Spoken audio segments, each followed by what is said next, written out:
Sallu ala Nabi Muhammad. Assalamualaikum warahmatullahi wabarakatuh.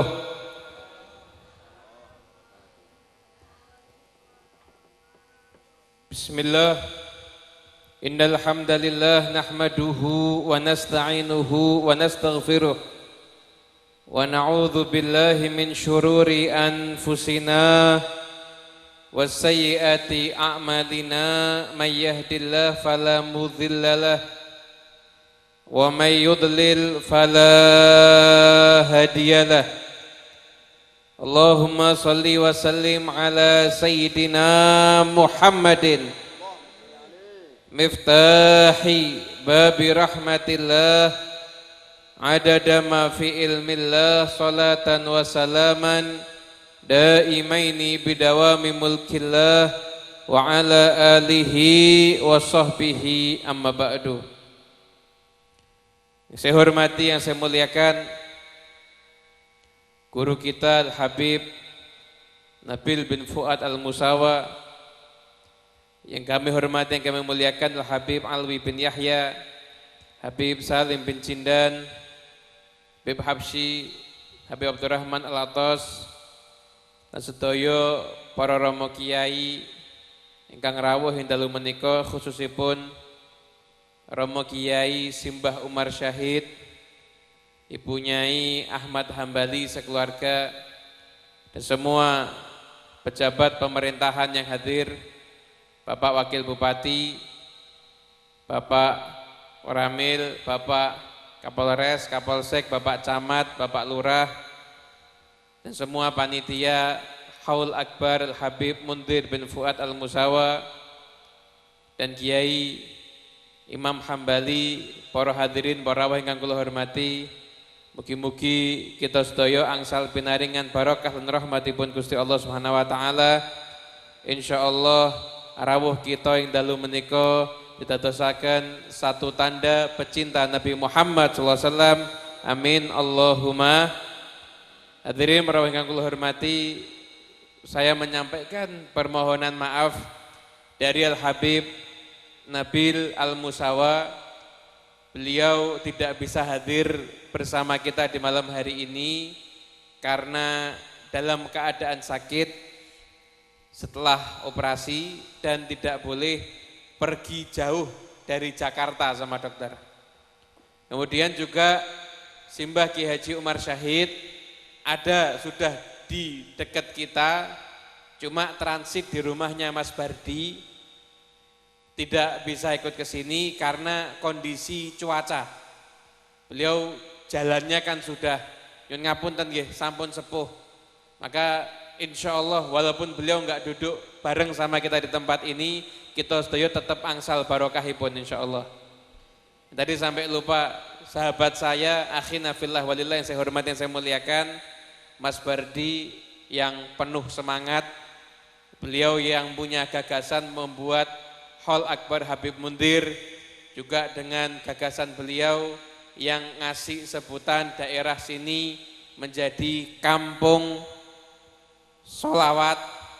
Jenengan kok mboten nyaut nih, kampung solawat yang insya Allah mudah-mudahan ditiru sama kampung-kampung yang lainnya, sehingga benar-benar Sukoharjo nanti bakalnya makmur Pak Wakil Bupati. Insya Allah kalau warganya sudah seneng sholawatan, nggak ada waktu untuk tindakan kriminal yang lainnya. Jadi sudah sibuk dengan sholawat kepada Nabi Muhammad SAW. Makanya mumpung di sini ada Bapak Wakil Bupati, Bapak Camat, Bapak Lurah, kan selama ini yang menyebutkan kampung sholawat cuma masyarakat sendiri. Gimana kalau sekalian dideklarasikan tempat ini menjadi kampung sholawat dengan persetujuan Pak Wakil Bupati, Pak Camat, dan Pak Lurah. Setuju napa mboten?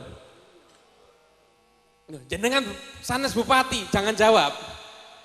Setuju, Pak? Loh, jawab lagi. Mugi-mugi saya jawab dados Bupati tahun 2030 insyaallah. Atau tahun 3000 Masehi.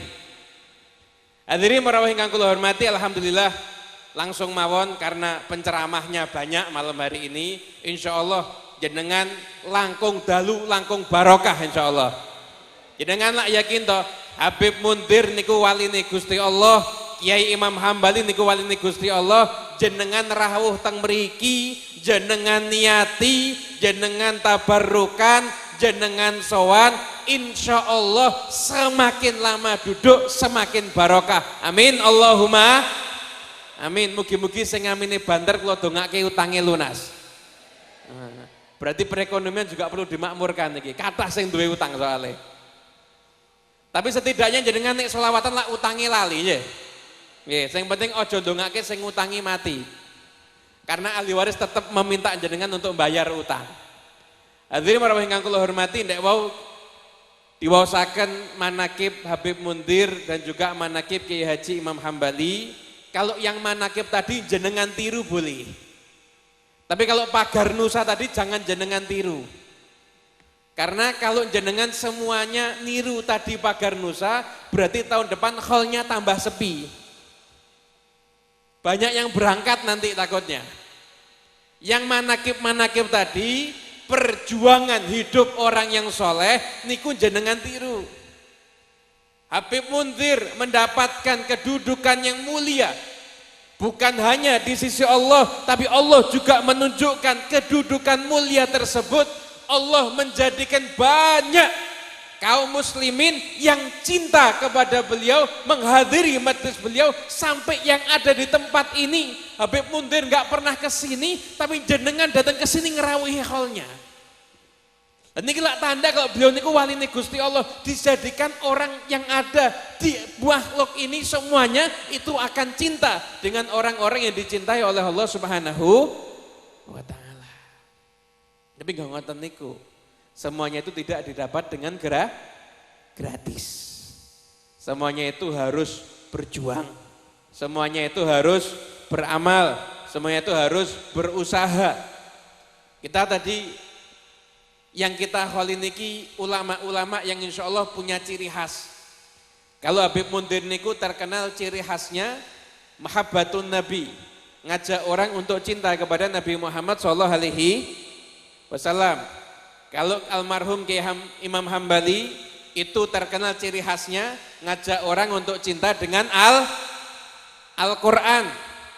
Jenengan ahlus sunnah wal jamaah harus paham, cinta Nabi dan Al-Quran tidak boleh dipisah. Cinta Nabi jangan dipisah dengan Al-Quran. Al-Quran jangan dipisah dengan cinta Nabi. Semakin seseorang senang baca Al-Quran, senang mempelajari Al-Quran, berarti dalam hatinya juga ada perasaan semakin cinta kepada manusia yang untuknya diturunkan Al-Quran, yaitu Nabi Muhammad SAW. Semakin jenengan cinta sama kanjeng Nabi, seneng sholawatan, seneng maulidan, berarti jenengan harus juga semakin cinta dengan Al-Quran. Perintahipun kanjeng Nabi Muhammad SAW, adibu auladakum ala thalathi khisal. Didik anakmu untuk ngerti 3 perkara. Untuk paham 3 perkara. Yang pertama, hubbi nabiyikum, cinta kepada nabinya mereka, yaitu Nabi Muhammad SAW. Hubbi ali baitihi, cinta kepada ahlul baitnya. Wa qiraatil Quran, dan membaca Al-Quran. Dan niki, jadi ada tahapan-tahapannya. Ada tahapannya. Nyun ngapunten, kenapa saya mengatakan seperti ini? Kiai Haji Imam Hambali niku jelas ahlu sunnah wal jamaah, yang mana dengan Qur'annya beliau akan menjadikan umat semakin cinta dengan Nabi Muhammad, semakin cinta dengan Al-Quran. Tapi maaf, zaman sekarang banyak orang hanya urusannya Quran. Pokoknya kudu hafal Quran, pokoknya Quran, tapi tidak ada perasaan cinta kepada Nabi Muhammad SAW. Urusan Quran mungkin semangat, diajak maulidan males, diajak maulidan anti, diajak maulidan gak mau. Itu berarti baca Quran tapi gak paham. Lah karena banyak orang yang baca Quran tapi nggak paham ini, ayo mari kita luruskan. Nabi pesan 3 hal. Singkat saja, yang pertama cinta sama Nabi. Sedaya kula kalih jenengan niku wajib ngendakake salat, berarti kita wajib belajar untuk salat. Karena jenengan wajib salat, maka semua perantara harus salat. Untuk salat niku jenengan harus paham. Lil wasail hukmul maqasid, perantara sama tujuan itu hukumnya sama. Lan jenengan kula jenengan niki diperintah untuk tresno marang Kanjeng Nabi Muhammad sallallahu alaihi wasallam. Berarti dalam kehidupan kita harus sering belajar untuk bisa cinta kepada kita harus belajar pada cinta kepada Nabi. Anak didik kita, anak-anak kita juga harus cinta kepada Nabi. Nabi Muhammad SAW itu kalau keluar dari rumah waktu malam gitu, itu kadang-kadang kedengeran obrolan-obrolan di rumah para sahabat. Kinten-kinten sing diobrolke para sahabat kalih garwane putrane niku napa? Apa yang diobrolkan urusan Real Madrid apa Barcelona, napa urusan politik, napa urusan partai, mboten. Sing diobrolke niku para sahabat mendidik istrinya dan anaknya untuk mencintai Nabi Muhammad sallallahu alaihi wasallam. Cinta Nabi, nggak ada cinta Nabi nggak bisa. Cinta yang selanjutnya cinta kepada keluarga Nabi. Itu juga satu paket. Cinta Nabi ya berarti cinta keluarga Nabi, juga cinta sahabat Nabi. Amal ibadah apapun juga kalau nggak ada landasan cinta sama Nabi Muhammad, maaf koyo-koyo amal ibadah ini ku enteng. Tidak punya bobot, tidak punya nilai. Para ulama mengatakan, gimana kalau seandainya ada orang yang maunya ibadah cuma urusan zikir, sholat, tapi tidak mau di dalam hatinya menanamkan cinta kepada Nabi Muhammad. Ya dia insya Allah jadi orang yang selamat, cuma untuk mendapatkan makom yang tinggi, makomnya para wali, susah. Kenapa? Karena tidak mungkin seseorang diangkat menjadi kekasih Allah kecuali dalam hatinya cinta dulu sama Rasulullah. Cinta Nabi, cinta Ahlul Bait, dan yang ketiga membaca Al-Quran. Yang ngapunten, Al-Quran ditaruh yang nomor 3. Al-Quran ditaruh yang nomor ketiga, bukan berarti Al-Quran nggak penting, enggak. Bukan berarti Al-Quran kurang penting, bukan itu maksudnya. Al-Quran ditaruh nomor 3, kenapa? Karena orang akan bisa memahami Al-Quran dengan benar kalau sudah cinta dengan Nabi Muhammad SAW. Contoh, ini kan sekarang pemerintah lagi galak-galaknya, istilahnya menanggulangi paham radikalisme dalam agama, menggunakan agama untuk kekerasan. Kalau orang cuma baca Al-Quran, baca ayatnya, asyidda'u alal kufar. Nabi Muhammad sahabat itu keras sama orang kafir, cuma baca itu, satu potongan itu aja. Kemudian dia ngamalkan ayat ini, dia nganggap sedoyo sing kafir kuwi musuhe. Yang kafir harus dimusuhi, yang kafir harus dibunuh, bahkan kadang-kadang muslim yang nggak sama dibilang kafir. Ada apa banyak? Ada apa banyak? Ada apa banyak? Jadi nggak paham, karena nggak cinta sama Nabi, nggak tahu. Baca ayat memang asyidda'ul kufar bener, itu artinya tegas, keras sama orang bener ayatnya. Cuma kalau nggak baca Nabi Muhammadnya, nggak baca sejarah Nabi, nggak tahu akhlaknya Nabi, nggak bisa memahami ayat ini. Lihat Nabi Muhammad SAW, beliau melindungi orang non muslim dengan mengatakan man qatala dhimmiyan fa ana khasmuh. Atau kama qala Rasulullah SAW. Nabi mengatakan kalau ada orang sampai bunuh orang kafir dhimmi, orang kafir yang dalam tanggungan, yang dia sudah bayar pajak dan sebagainya, kok sampai dibunuh, Nabi mengatakan aku jadi musuhnya nanti di hari kiamat. Lihat loh, Kanjeng Nabi sampai mengancam umatnya sendiri kalau sampai berani ganggu orang kafir, orang non muslim. Loh, lah kok beda? Bukan beda. Loh, kalau mau baca Al-Quran, bagus. Memahami Al-Quran, bagus. Tapi lewat pintunya Muhammad Rasulullah SAW. Dan itu, jelas napa jelas? Satu riwayat dari sahabat Nabi Muhammad SAW. Sahabat Nabi mengatakan, kunna ashabar Rasulillah, kita ini sahabatnya Nabi, utinal iman qoblal Quran. Jadi sahabatnya Nabi dikasih iman dulu, baru setelah itu dikasih Quran. Ketika kita nerima Quran, mantap hatinya, mantap imannya, kuat imannya. Karena dapat iman dulu baru dapat Al-Quran. Setelah itu sahabat mengatakan, dan nanti akan datang di akhir zaman sekelompok manusia Qurannya punya, imannya tapi nggak punya. Qurannya dapat, imannya enggak dapat.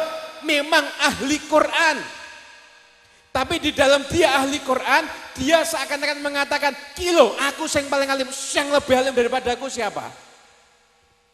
Ini loh aku pintar Quran, siapa yang lebih pintar daripada aku? Jangan Qurannya, justru dia menyombongkan diri, nganggep yang lain di bawah dia, yang lain kalau nggak sama pendapatnya itu salah. Loh, ini kenapa? Karena dapat Quran tidak mendapatkan iman. Sahabat Nabi Muhammad SAW dapat iman kemudian mendapatkan Al-Quran, jadinya komplit. Nah itu orang yang dapat Quran nggak dapat iman, gimana kata sahabat? Hum syiraru hadhil ummah, mereka adalah yang paling buruk daripada golongan umat ini. Makanya dalu niki yuk komplit. Jangan ayo tambah semangat ngaji Quran, ayo tambah semangat cinta kepada Nabi Muhammad SAW. Intinya Quran sama Nabi nggak boleh dipisah. Jangan ngikut Quran ya cinta Nabi Muhammad, cinta Nabi Muhammad juga cinta kepada Al-Quran. Kalau ini jadi satu, bagus. Qurannya diikuti, hadis Nabi diikuti, akan tumbuh dalam hati cinta kepada Nabi Muhammad. Sudah cinta sama Nabi, pasti akan ngikuti akhlaknya Nabi. Tapi nggak cukup kita zaman sekarang cuma Quran dan hadis tanpa ulama, nggak bisa. Nah, perantara kita untuk bisa sampai kepada Quran dan hadis itu harus mengikuti kepada para ulama. Kalau sekarang ada yang mengatakan itu nggak perlu ulama, nggak perlu mazhab, nggak perlu dan lain sebagainya, itu ungkapan yang salah. Itu ungkapan yang keliru. Tetap kula kalih jenengan boten saged memahami Quran, boten saged memahami hadis kecuali lewat perantara para ulama. Jangan ditandingkan lebih mulia mana ngikuti Al-Quran atau ngikuti Imam Syafi'i. Salah. Pertanyaannya harusnya gini, lebih mulia mana? Memahami Quran sendiri atau memahami Quran pakai pendapatnya Imam Syafi'i? Jelas lebih utama kalau memahami Al-Quran pakai pendapatnya Imam Syafi'i. Ini itu yang paling utama, itu yang paling mulia, itu yang paling bagus, itu yang paling tepat dan itu yang paling baik. Makanya kalau ada seruan mari kembali kepada Al-Quran dan hadis, khusus jenengan ahlus sunnah wal jamaah jangan pernah kembali kepada Quran dan hadis. Jangan dipotong tapi, jangan dipotong di sini, bahaya nanti. Ahlus sunnah wal jamaah jangan pernah kembali pada Al-Quran dan hadis. Kenapa? Kalau ada istri pergi ninggalkan suami, istri suruh kembali sama suami. Suami pergi ninggalkan istri, suami suruh kembali kepada istri. Anak ninggalkan rumah, anak suruh kembali ke rumah. Kita ahlus sunnah wal jamaah tidak pernah sedikit pun meninggalkan Al-Quran dan hadis. Jadi tidak perlu kita kembali kepada Al-Quran dan hadis. Cuma caranya kita memahami Al-Quran dan hadis, kita mengikuti para ulama. Lanjut dengan jenengan merawih acara khol dalu ngoten niki, insyaallah jenengan semakin cinta sama para ulama, sudah ngikuti ulama yang benar, ngikuti ulama yang berakhlakul karimah, ngikuti ulama yang memahami Qur'annya benar, memahami cinta Nabi benar, memahami ayat-ayat benar, memahami hadis benar, insyaallah selamat dunia akhirat. Amin Allahumma amin. Insyaallah kita semuanya diberkahi Allah Subhanahu wa taala. Mungkin cukup ini yang bisa saya sampaikan karena setelah ini juga masih banyak lagi ulama yang akan menyampaikan ilmunya Pada para hadirin semuanya, tolong bertahan sampai akhir karena nanti di akhir ada door prize-nya insya Allah. Itu inti pengajian pada door prize-nya nanti. Nggih. Jadi ya sabar-sabar, mugi-mugi insya Allah pulang dari sini bawa mobil Alphard. Amin. Nah Alphate, nek kula sampun gadah Alphard tapi Alphatekah. Wassalamualaikum warahmatullahi wabarakatuh.